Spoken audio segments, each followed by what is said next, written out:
తదుపరి సింహరాశి. సింహరాశి వారికి ఈ వారం ఆరోగ్యపరమైన జాగ్రత్తలు తీసుకోవాలి. ముందు చూపుతో వ్యవహరించండి. ఏ పని చేసినా వెనక్కి వెళ్ళడం జరుగుతుంది. అనుకున్న పనులు సకాలంలో పూర్తి కావు.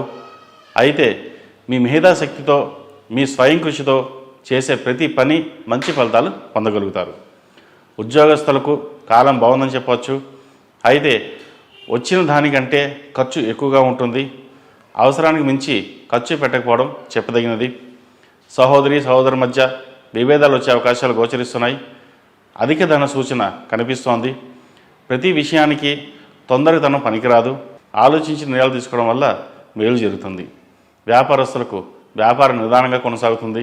భాగస్వామ్య వ్యాపారాల్లో విభేదాలు వచ్చే సూచనలు కనిపిస్తున్నాయి.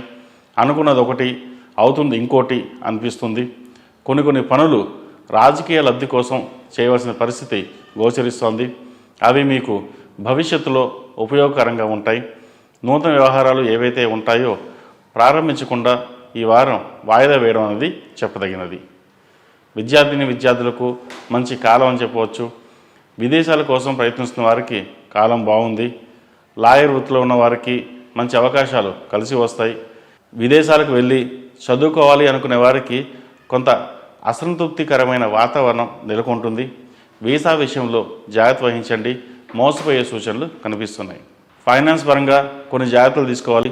ఇల్లు అమ్మాలన్నా కొనాలన్నా కొంత జాప్యం జరిగే అవకాశం కనిపిస్తోంది. భార్యాభర్తల మధ్య చిన్నపాటి ఇబ్బందులు సూచిస్తున్నాయి. ఏ విషయమైనా సరే క్రోధాన్ని పక్కన పెట్టి సామరస్యంతో ముందుకు వెళ్ళండి. దానివల్ల మంచి ఫలితాలు సంప్రాప్తిస్తాయి. ఈ రాశిలో జన్మించిన స్త్రీలకు వృత్తి ఉద్యోగాల్లో చెప్పదగిన మార్పులు ఏమీ ఉండవు. ప్రమోషన్ పెండింగ్లో ఉంటుంది. ఇంట్లో వారితో అలాగే సహ ఉద్యోగులతో మాట పట్టింపు వచ్చే అవకాశం కనిపిస్తోంది. జాగ్రత్త వహించాలి. సంతాన విషయమై ఎక్కువగా మనోవేదనకు గురి అవుతారు. అందరికీ మనం బాగా చేసాం కానీ మనకే ఎందుకు ఇలా జరుగుతోంది అని మనోవేదనకి గురవుతారు. ప్రశాంతంగా ఆలోచించి నిర్ణయాలు తీసుకోండి. దైవ దర్శనాలు మీకు మేలు చేస్తాయి.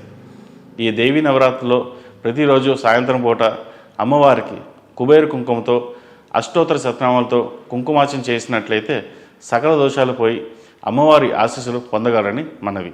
ఈ రాశిలో జన్మించిన వారికి కలిసి వచ్చే సంఖ్య 1, కలిసి వచ్చే దిక్కు తూర్పు, కలిసి వచ్చే రంగు తెలుపు.